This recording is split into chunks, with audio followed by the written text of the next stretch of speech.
This is the Business Chat Podcast. Welcome to the Business Chat. My guest today is Ryan James Miller. I'm really stoked to have this guy on. We had to go back and forth to get back and scheduled because of some fun Spectrum internet troubles, right, Ryan? It was awesome. Yep. Just a total drop off last week. It gave us a little more time, as it always does. We did not want more time, but we're stoked we're together now to get our notes together to talk a little more. And I'm just stoked that we're able to make the time, man. It's really fun to been following you on LinkedIn, and welcome to the show. No, thanks, man. I appreciate being here. And I through it all, every challenge, every whatever, it all gets to the place of where we're supposed to be. And so I'm sure we'll have some fun conversation. Oh, yes, absolutely. Well, you're on the Industry Experts series here. How does that, when my producer and I looked around and he was like, what about somebody in sales? I didn't even skip a beat. So in my mind, friend, if that matters, if that's worth anything, I went, if I'm thinking of the sales pro, I'm thinking Ryan James Miller. So here you are. It is humbling. Thank you so much. And for those of you listening to or watching this, you can check Ryan out on LinkedIn. His activity is so much fun to watch, you guys. He's a family man, a man of faith. I'm going to put it this way, Ryan, you might disagree. He doesn't really have a filter. I think in sales, it feels like these guys that post just sort of copy paste stuff, and they may be tremendous people, heart of gold, but it just can get boring. Ryan's stuff's not boring. It's thought provoking. And he as a person is really his brand. And I think that's what's so fascinating about how you bring real expertise, this awesome background that we'll get into. And today you're kind of this performance coach, right? And you've got also this kind of way that you come into organizations and you're a speaker, right? So you come and motivate sales teams, and it's all the things. And sometimes I'm watching you online going, I'm exhausted watching this guy. So in your omnipresence as you're doing these things, before we fire into some of my questions, what you been up to the last couple weeks, man? Talk about a day in the life. So I am a 30-hour a work week guy, or 30-hour a week for work guy. That is a commitment that I made about a year and a half ago. And so outside of the day to day, which, we're kind of closing in on the end of the year. And so I'm trying to finish well to make sure that we're tying up loose ends for our own business, as well as trying to plan for what next year is going to look like, which I'm sure we'll talk a little bit more about later. And then on top of that, I'm working with my clients, trying to help them finish well and plan for the new year ahead. So that's all going from a professional standpoint, kind of compacted into that 30 hours each week. And then outside of that, I spend as much time as humanly possible with my wife and kids. Awesome. I've been married for 21 years. My wife is my best friend. I would choose to spend every minute with her versus any minute with anybody else. And then I have a 20-year-old and a 13-year-old daughter. And so the fact that both of them enjoy being around us means that I want to be around them as much as possible because time is limited there. And so we've been spending a lot of time out at the lake. We have a boat. And so we boat out on Lake Havasu in Arizona. And so we've done quite a bit of that. We've had some fun trips.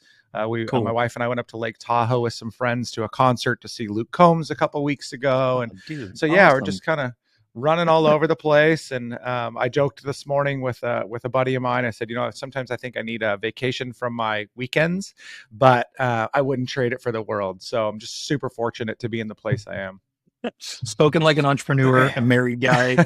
And he's, again, for those of you out west, particularly Southern California, Orange County, Ryan is one of the, again, because, throw stones all you want, dude. I'm one of the Exodus guys that gave up, pulled the cord, but he's still fighting the fight. He's there. California is both awesome and crazy, but you're doing it. You've got a huge following. You're true to your family, to your faith. And again, like I mentioned, we're going to link all this stuff in the podcast, but he's one guy. I don't know if you remember this. I do. And it was very impactful for me when you and I met for lunch a few years back. What did we eat, by the way? Panera bread, or I don't remember. It was good. Mendocino Farms. I remember. Okay. Yeah. See, it's authentic. Again, you wouldn't go to some, but I just remember you didn't even skip a beat. You sat down, how you doing? And you were like, Drew, what do you want to do with your life? Oh no, he's one of those guys. Like here it goes. But it wasn't you didn't stand on the table and pull some Tony Robbins thing and freak me out. You were just like, no, legitimately, like we got about an hour. Just let's get to it. What do you want? And I was like, oh, man. And you then were talking about 30-hour work week. This idea that work doesn't need to dominate who you are, that why are weekends too? And we got, we had a good exchange about this European kind of 30-day work week, this 4-day weekend, and just how you kind of were somewhere in the middle going, I think we became, made an idol out of money and chase it. And on we went. It was just really neat. So I feel like this interview is a long time coming in the sense that we only got to kind of get acquainted, stay connected on LinkedIn. Here I've got this platform now where I really want to share with all my listeners and followers, millions, by the way, tens of millions. But Perfect. A growing curated group about, again, your industry expertise as a salesperson. And today I think everyone's most interested in what I've kind of seeded out there, which is this idea of a sales playbook, a plan, having any semblance of how you can survive turnover of a sales organization, how you can pass the torch, have consistency and able to forecast. And I live in that world a little myself. Before we get into that though, as I mentioned, our little shtick around here is to raise a glass to some local or some not so local drinks. So Ryan, what are you drinking today, my friend? I am proud to be drinking my FNX post-workout protein. So I was joking with you and I said, I just got done in the gym. It's something I do every morning. And so I thought, there was nothing more fitting than to throw in this amazing glass. I mean, it is so good. My post-workout protein, it's so good. So I'm pumped, man. FNX protein. And you said it's a water beverage. That's not in your coffee or it's okay. Yeah, no, I mean, people throw it in water. Sometimes you can do it in almond milk for a little bit, a little bit more thickness, but I just toss my powder in there. It tastes good. It's peanut butter chocolate. I'm a peanut butter chocolate guy. So great flavor, good protein. It's clean. Awesome. So yeah, I dig it. First protein drink so far for the show, historic. So it's great. We were talking about getting wine glasses and some maybe Boda bags eventually too. It's getting pretty exotic. I've got the Screamin' Pumpkin from Griffin Claw in Birmingham, Michigan. I was mentioning to you, not typically my thing. So Griffin Claw, good job on a not so papery, pumpkin in your face kind of deal, but definitely fitting for the season. So with your little branded element to the screen, let's do the virtual cheers. Cheers, my friend. Thanks for being on the show. Yeah, thank you, man. Appreciate it. All right. Yeah, you bet. Man, so again, thanks for just kind of warming up the chat about just who you are, what you've been up to. Welcome back from your recent trip, like we're talking about, to Dallas and get on a live podcast. It's super fun. Well, like I was saying, in this short time that we have, there's so much we can cover. And you have so much content, so many things that you're doing. I thought that most sales pros and most, professionals on LinkedIn would love to hear probably a more generic question about a sales playbook. People are thinking, who doesn't have one? We know what it is. But I've had some good chats with you. And again, I don't know how much you remember the details of us having that lunch, but it was interesting how the way that you kind of approach sales systems and the coaching you were doing, at least at the time.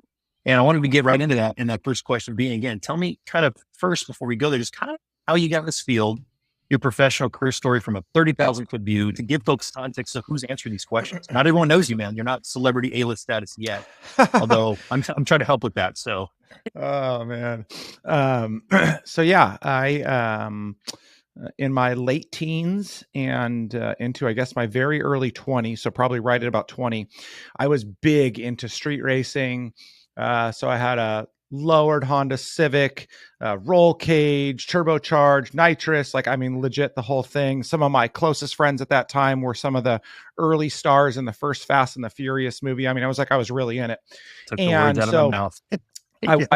But it was true. Like they really are Fast like and Furious, and they were yeah. in the movie. Yeah. And so I was into that scene. A friend of mine got me a job working in the warehouse of one of the companies that manufactured the high-end wheels for cars. And so I was just loving being in the industry. It was super cool. But after about 6 months, I was sick of being dusty and dirty. We were unloading containers of wheels. We were taking in returns and things were dirty and greasy. And I kept looking inside the office, and every time I looked in there, it was air conditioned. They were clean. Right. They were smiling all the time. And I was like, I want to do that too. So I went to there was two owners, South African guys. They were amazing guys. And I went to them, and I went to Dennis, the one owner, and I said, Dennis, I need to be in there. Like, I want a sales job. And actually I had already gotten my friend a sales job in there before I even got my own sales gig in there. And so Dennis at first kind of pushed back on me. Then he opened the door. And Nice. I took a job there, and I ended up, probably 6 or 7 years in the automotive aftermarket industry, working for 3 different companies.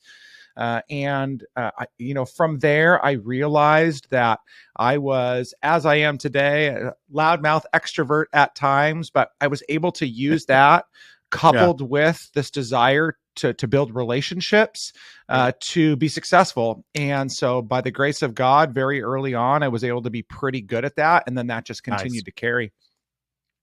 Man, that's nuts. So you didn't, kind of recapping that, this wasn't something you went to school for.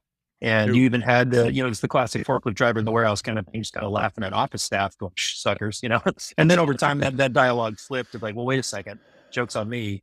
They're all leaving on time and, not covered in soot and all that kind of thing. So that's hilarious, man. Yeah. So here you are, you move from blue to white collar, I guess. Is that kind of what we're talking about here? You kind of transition. Yeah. It was kind of just this transition. And yet, as an individual, again, I had no college experience at all. Yeah. So I was good in high school, but I just, for a lot of reasons, not relevant to this chat today, I chose not to do anything with that. Sure. And so this was a path that I just found that I enjoyed, that I was good at. So I continued on in that industry until 2006, and had kind of topped out at that time. So early 2000s. To make 6 figures was about the cap. Not that that was bad money at all, but I just kind of hit that ceiling. I wanted to kind of figure out what else was there. And so at that time, in 2005, 6, my stepdad was the vice president of sales for this regional, at the time, document management and print company. So they were a 60-year-old business, family owned, that used to do construction documents, so old school blueprints, turned black and white prints, and they were starting to do a little bit of digital document transfer. And they were killing it. I mean, the housing market was going crazy. The residential home building industry was kind of their top thing. And so I started going to him, and I was asking him, like, hey, I would love a job there. And to his credit, he had been around me for 12 years prior to that, 10 years prior to that, and seen a lot of the bad sides of me. And so there was probably some hesitation to want to put me into a spot because of that. But also, he was a guy of just high honor and integrity, and he didn't want to show nepotism. And so he told me no, that he wouldn't give me a job. And I was cocky. I was in my mid-20s at that time. And so I told him one day, and I think it was early 2006, I said, Tom, that was my stepdad, I said, if you don't hire me, I said, I'm going to call the CEO, because I knew him because we did family picnics together and company things. And I said, if you don't hire me, I'm going to call the CEO. I'm going to tell him that you're costing him money by not hiring me. I'm going to get him to hire me. And he said, fine, do it. And so I picked up the phone. I called the CEO. And I literally said that to him. His name was Chuck. He's since passed away. He was an incredible man. Oh, man. And I said, Chuck, this is the deal. Tom won't hire me. This is why he says he won't hire me. He's costing you money by not bringing me on to that team. You have to bring me on. If you do, I'll be one of your top salespeople. He brought me in for an interview. He hired me on the spot. And I spent the next 5 years there. And again, just God's grace. I was fortunate enough we had 22 salespeople when I started. I was in the top 2 or 3 at that for the entire time there. We transitioned into a publicly traded company during the time that I was there. We were acquired by a large private equity firm, became global. I continued to be able to run in that top couple of percent.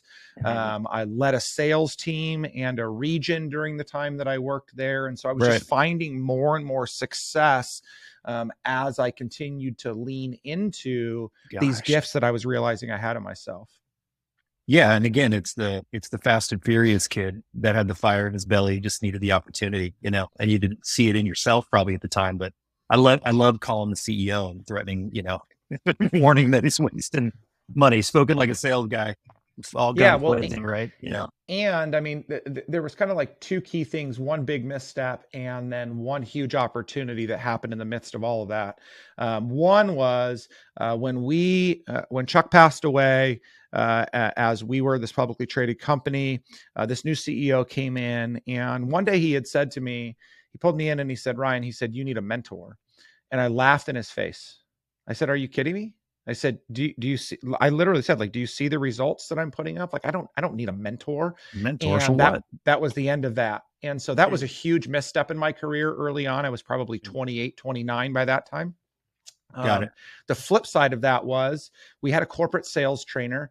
His name was Stan Jernigan. And Stan was at that time a mid 50-year-old man. He was very zen, super chill, but man, he knew how to get us to do anything that he needed us to do. And I had so much respect for the way that he carried himself, the way that he managed the room, the way that he taught us, the way that he led us every time.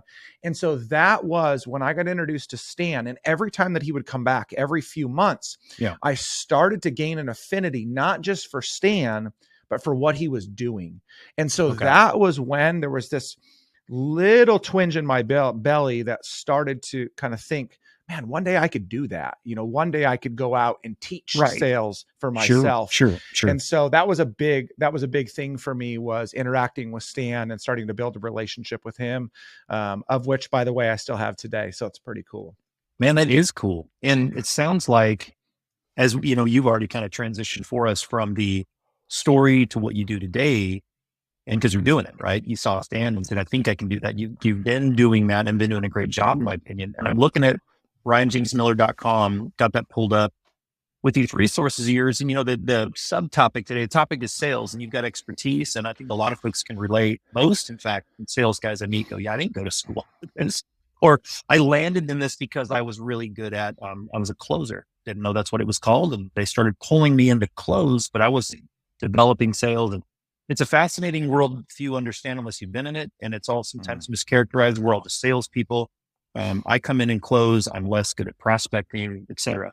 And as we're talking about sales playbooks, what I found, and before we sat down for this chat, was that definition can just be, you know, a Grand Canyon wide vision people have. Like playbooks for some turns into a guide, for others it's step by step. Literally Ryan telling his team or another team, this is how to work. But Ryan, I got, you know, just kind of a sub question to sales playbooks, and take it from here.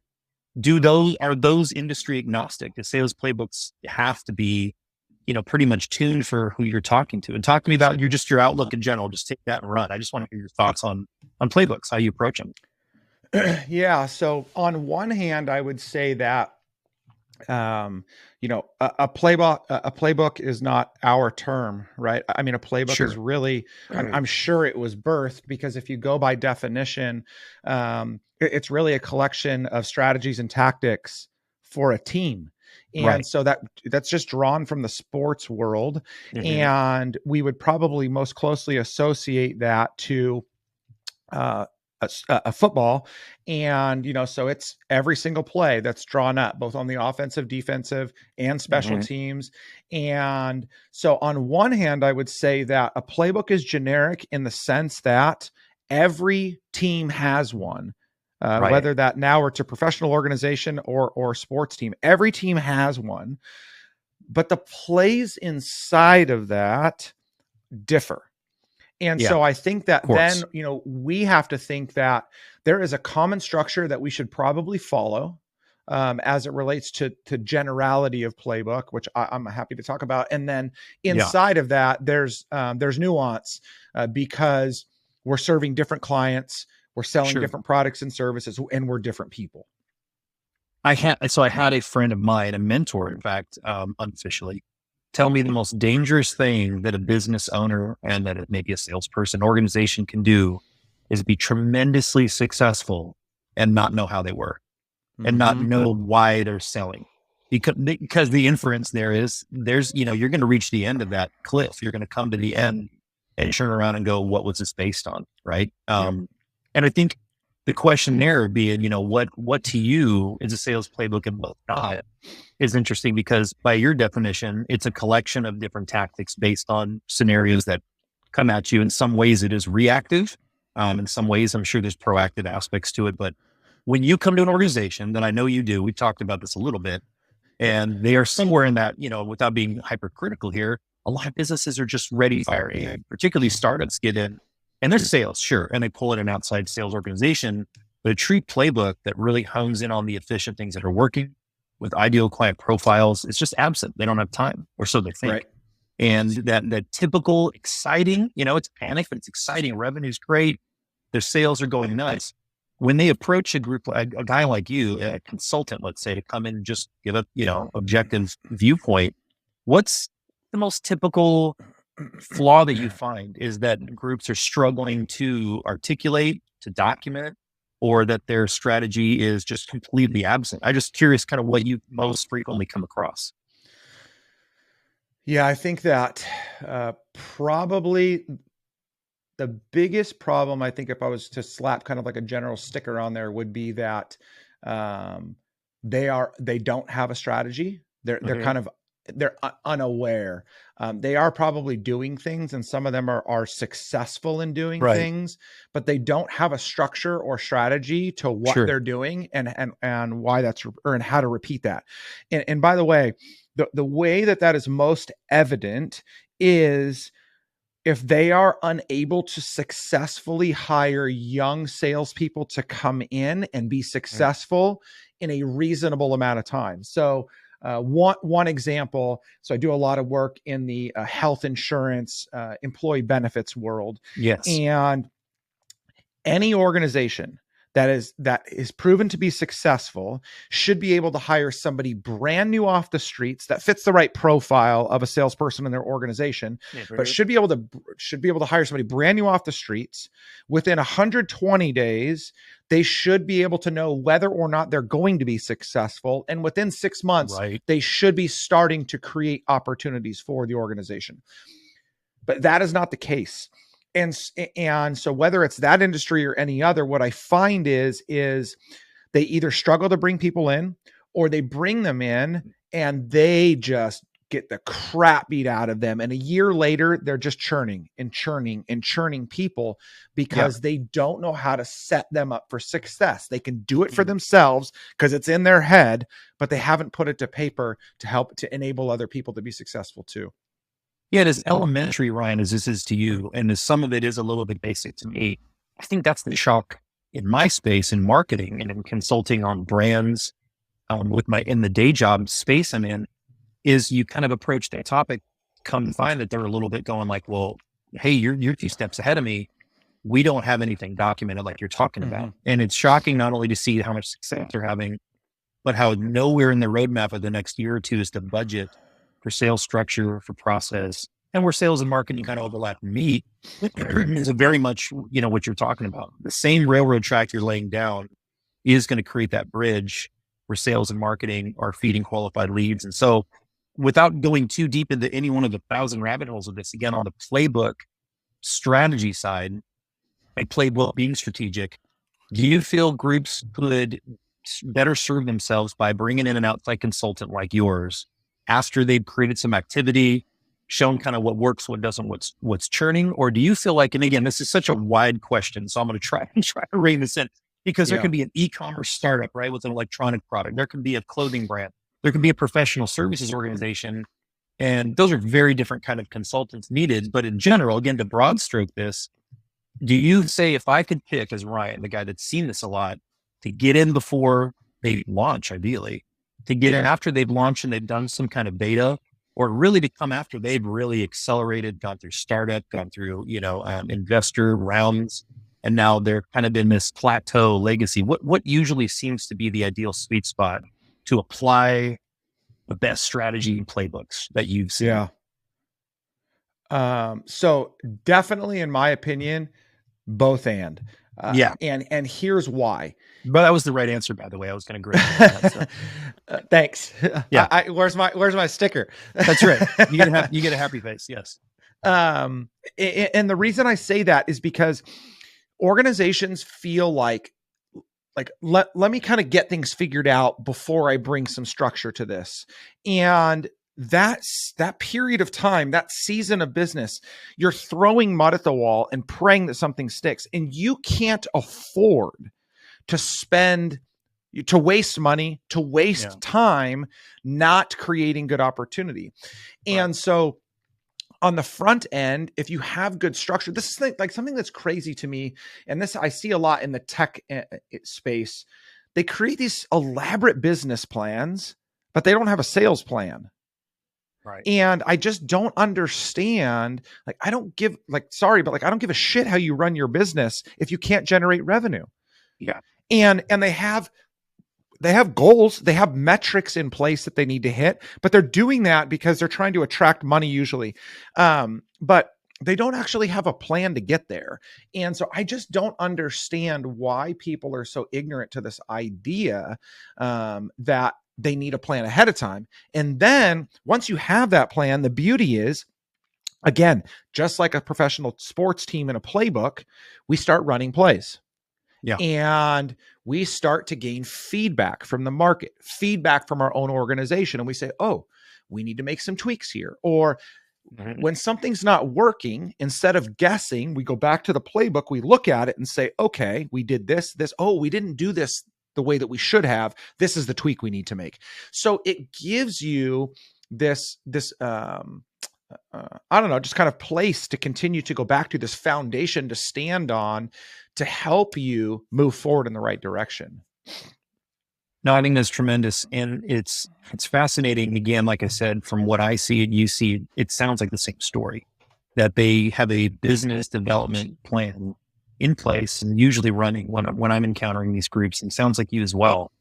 And you kind of interrupt the party by tapping someone on the shoulder and going, excuse me, I'm just curious what y'all plan to do to inject some sort of template, if you will, for salespersons that come on board later. In fact, what do your sales guys do now? And there's this look of confusion, like you said, especially in e-commerce, in technology. Hey, it's just, we put it up and, we built it and they come. And in some ways that can be, the worst thing, right? It's the guy that bet the trifecta at the horse race and wins the first time. It's like that might be the worst thing that ever happened to you, because good luck repeating that. And I guess that's the essence what I'm getting at today. We see so much in the general SMB, but I'd bring that down to say startup that are doing a lot of things right, by the way, great branding, wonderful product and service, a grasp on what sales is and closing and even some customer journey. But there really, again, is a playbook missing. And here's the input I want to drill in for. What I think a lot of sales pros are listening for your response is, when the guy, let's say my organization hires you and Ryan's just the rock star and everybody loves him and he closes every deal and he's 10 for 10, but you go, Drew, no offense, but I'm out. I got this offer at XYZ, and this is what every organization goes through. And they get, if they're lucky, a 2 weeks notice. And sales guys, even as you know, it's much busier than that even. But you've even grown on one of your executives, let's say being the sales guy, and he or she moves on. And now you're left with the proverbial Rolodex, their contacts. That's how that transaction worked out.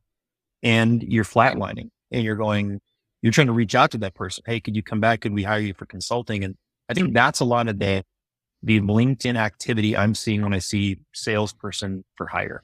We're looking for outside sales. There's like this red flag.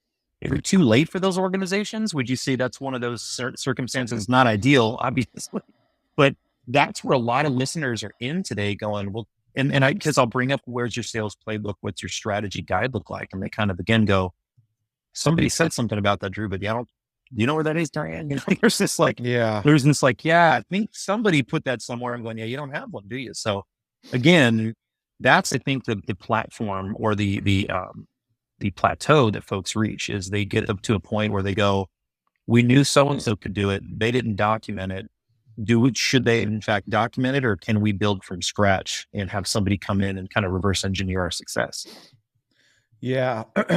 So before I answer that question, because it's really important, I do want to address the other one, which is the reason that most organizations have salespeople leave is because they don't have a plan for their salespeople. Well, yeah, and it feeds back into the loop, right? Yeah, exactly. Yeah, and most organizations make a serious mistake when they portray to their salespeople that glory is sales management. That is the biggest mistake. There is, like, most great salespeople will not be good sales leaders. It's just not how they're built. And so it's important that you have a future for your sales team. It's important that you have a trajectory for them. So that's important to think about. Again, that's for another conversation. Yeah, but that's a great point. Is almost secondary to a playbook, is what you're saying, is having some plan for your salespeople. Yep. And actually, that's part of the playbook. At least it is mine. Right. Okay. So then to the second question, at any time, I want to say it is relatively easy for an organization to create that playbook if they're willing to put their head down and work with somebody that is experienced in doing it. Because when I'm talking playbook, a lot of it, so I'm getting ready to do this for a good friend of mine that we've known each other for years. And he's like, hey, we need to engage. We need to do this. We're growing really rapidly. We now need some structure because we're going to start scaling our team. And so the first part of this process is really interview based anyway, because when I'm talking sales playbook, I want to understand first, because this is what feeds everything. Like, what is your company culture? What is your mission, your vision, your values? And a lot of this they've done. So it's not that they haven't. Then from there, I want to understand from your sales team, what are metrics for success? How do you define your roles? What do you expect of them? So again, like, these are things they've probably done. And then when it comes to branding, what do you think your brand is? Have you worked on that? Have you worked with somebody like you guys? Like, have you done that, and what's that look like? So I think that it's a lot easier than people think it is. But they have to put in the time, and they have to bring in somebody that is going to bring expertise to helping them articulate each step of the process. Just a side note, this really wasn't I don't have much of a script, by the way, in case you haven't picked up on that. What is how much is technology for you, Ryan, as a sales guy? I think a lot of guys are listening, like leaning in with crickets right now going, for you, do tools and does technology help in just the general sales process, but particularly playbook? Like, do you see that as a big piece of it, or just a minor accessory? It can be extremely helpful, but I think that it's become more of a detriment to our profession than it has a benefit. Only because, and again, this is contextual, certain industries, they're just churning so fast, but we have turned sales into business development or SDRs that are just cranking out outbound outreach, cranking, praying something that hits, that we then start to feed that into this team. And so then organizations that don't even run with that front end model have replicated a lot of that high volume outreach, whether it's email or LinkedIn automation, phone calls. And I say that in the process of doing that, we have lost a sense of the human to human interaction that got us to where we're at. And it's fascinating how so many salespeople actually are unable to consistently relate to their prospect outside of selling their product and service. Like, when I start coaching salespeople and I say to them, okay, so you had an opportunity with a prospect and it didn't go anywhere, or now wasn't the right time. What's your plan? Well, I'll reach out to them, and I'll just check in. And I'm like, no. Like, how do you continue to build a relationship with them over the next 3 months, year, 5 years, until they're ready to buy from you? And they don't know, because they've just relied on technology to do the work for them. And they've lost that sense of how to just lean in. And and I love this, man. This is so where I wanted to camp out. And I'm sorry it took 34 minutes for us to get to this point, because this is really the juice of this whole thing. Is you get into this situation where, again, it's a chessboard for the sales guy in HubSpot and Salesforce, whatever. And I get that. And living in some good automation, meaningful funnels and journeys that are built based on your tone and language and all the things. It's been crafted brilliantly. You're saying that still can be a crutch. And back up a bit, because you said something that's just fascinating. You said, if they can't relate to the prospect, is Ryan James Miller implying a guy selling, I'll use your background, that's Honda VTEC intake muffler, all the things, right, to be fast and furious. should and pretty much could that guy, do better by being in that industry or knowing how to relate to them? Talk about that a little bit, because that was a really neat point you made. Yeah. So no matter what you sell, even if it's iPhone widgets, there is still this desire for us to know, like, and trust the people that we're buying from. Absolutely. If you go to the gas station, if you go to the liquor store, if you have a good interaction with that person, you are far more apt to go back and frequent that spot. And so for us in sales, we don't spend near enough time building into that relationship. I coach some of the most innovative and high performing salespeople, and yet with the solution of all solutions in their industry, they're still struggling to open doors because they have so relied on the performance of their product and service, and even themselves selling it, that they have lost this sense of being able to just connect to human beings. And again, think about technology. And part of this isn't our fault, but we had this hyperspeed of technology progressing leading up to the pandemic. And then when the pandemic hit, we were solely dependent on it. And it's been amazing. Thank God for things like Zoom and for us to be able to continue to interact. But at the same time, when that became all things to everybody, we completely forgot over the last 2 years how to relate. And so some people are having a hard time just re-entering humanity as it relates to conversation. And so I encourage salespeople, if I had to start all over again, and if anybody had to start all over again, honest to God, with paper, pencil, and a pen, and a phone, you could be uber successful in almost any industry. It may take some time, and it may go slower than other people that are relying on certain components of technology, but it's there. Yeah. But we're again, as salespeople, we're always after the shiny object. What's the next thing? What's the next hack? And this is why, I don't know if you're familiar with, are you familiar with the guy Hormozy? He's all over YouTube. Okay. Well, so he is this like super ripped guy. He built a gym and made hundreds of thousands of dollars creating fitness gyms. And still today, the guy, like, raggedy hair, hats on, he's wearing cutoff jeans. He is huge.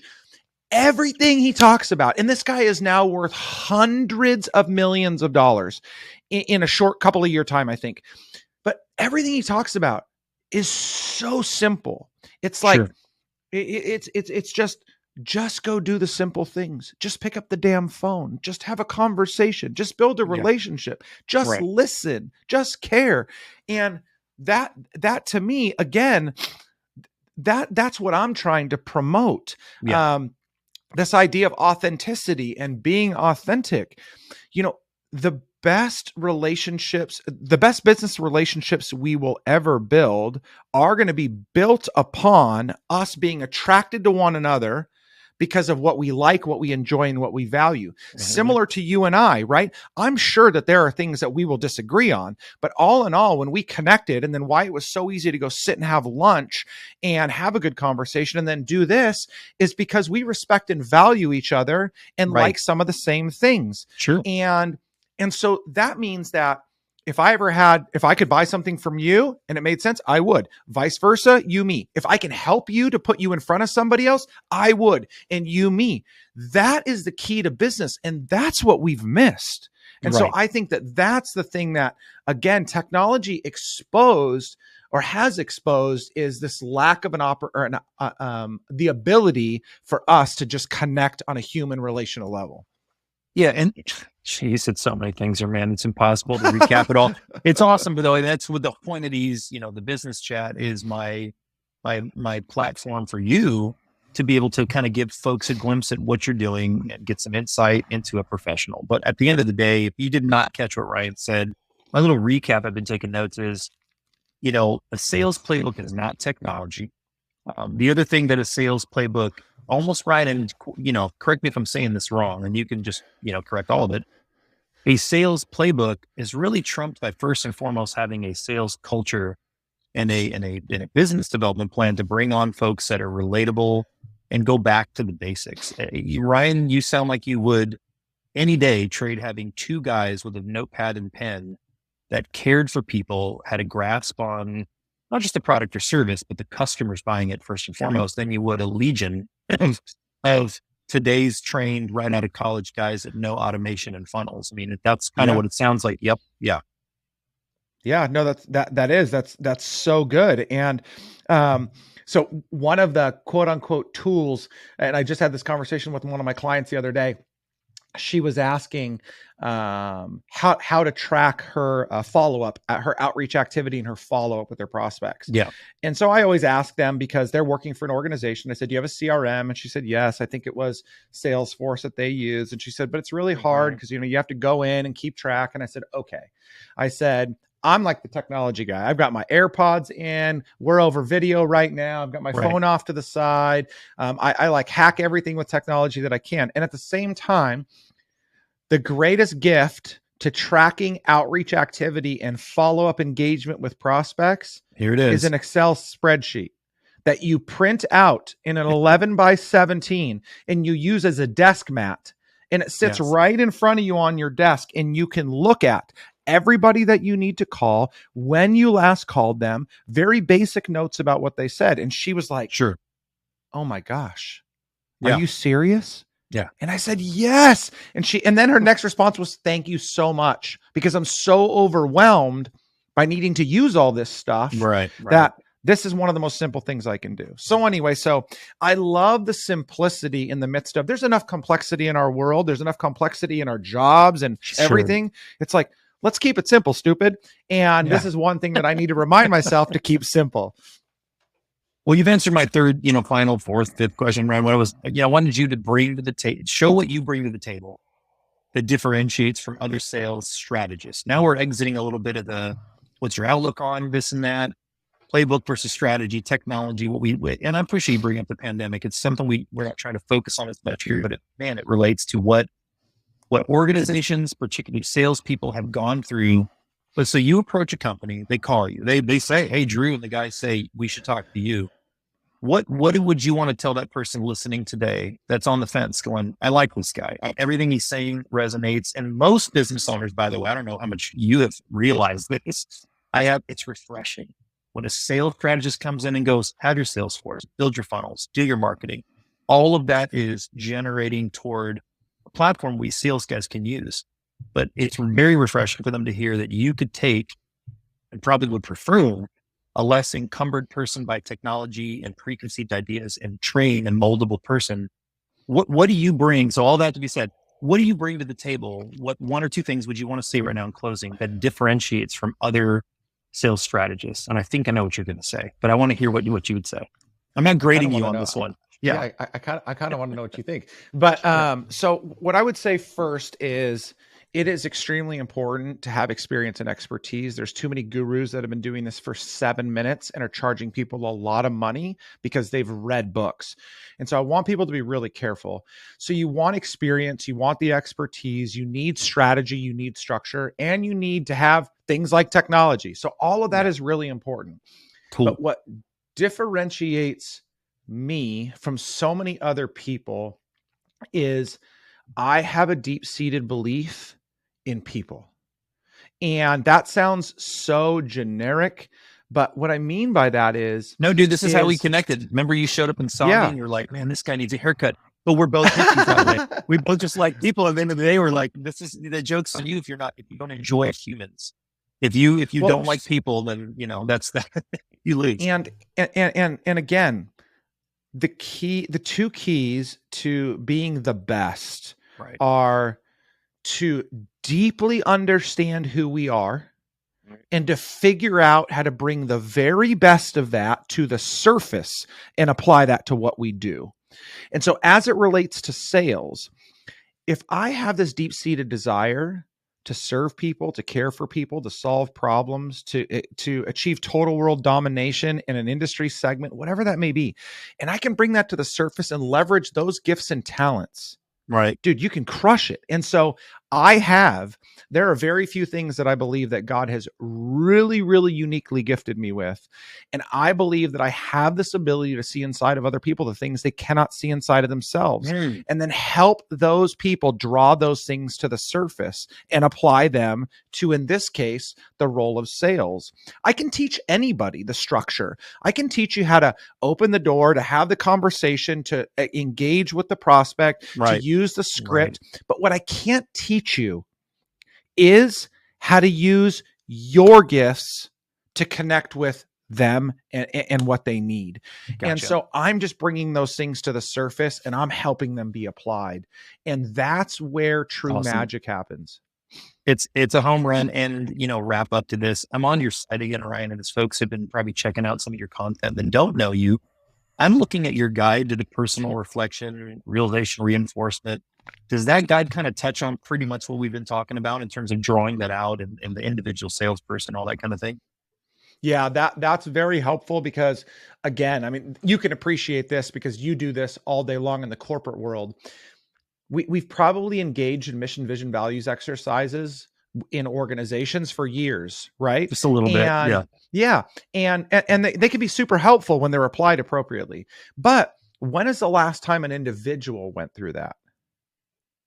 And the answer is probably never. I mean, typically a group exercise that you nod your head at, you went, hey, we all went to the training this morning, let's go to lunch or whatever. Yeah, I got you. But do that for you. What do you deeply believe in? What do you care most about? What guides you? What fuels you? And what is going to help you continue to endure, honestly, what at times is one of the most brutal jobs that exists? I mean, we get told no more than anybody else in the world in sales. Yeah. You have to have the heart to endure. It's not thick skin, it's heart. And so, being able to reflect like that is so important. Man, that's killer. I mean, we got to have a part 2 to this. That's all I can say in response to all the stuff you're saying, because we're just glossing the surface. Again, you guys, my guest today, Ryan James Miller. He's got passion, in case you haven't picked up on that. He cares deeply about sales, about people, again, finding their voice in their corporate structure and business, but also like he's talking about, he empathizes with your salespeople, your leaders. If you've got that lone salesperson, you're lacking that sales process at all, and you're experiencing that churn, hit him up. I challenge you to do it. I dare you. He's going to be delightfully different and blunt, and it's awesome. Dude, thank you so much for taking the time, man. I really appreciate hanging out with you. Oh, thank you. It's been so much fun. I love being able to do this. I only wish we were doing it in person so we could have really clinked glasses. I know, right? For real. Well, I'll be out your way in a little bit. I'll have to look you up for some more, again, not Panera, but some authentic dining experiences with you. We got a Panera exec on LinkedIn right now going, screw these guys, man, all this Panera hate. I just don't remember what it was, paninis and sandwich or something. It was delicious. In closing round, what's some stuff coming up for you, man? Plug a couple events, things going on. It can just be thoughts you're having, but in closing, you take it. What's coming next for Ryan James Miller? So many things, man. But the thing I am most excited about is, so we're recording this in early October. 2 weeks ago, end of September, I just submitted my first manuscript or first draft of a book that I've been writing for the last year. Just to like hint at this idea.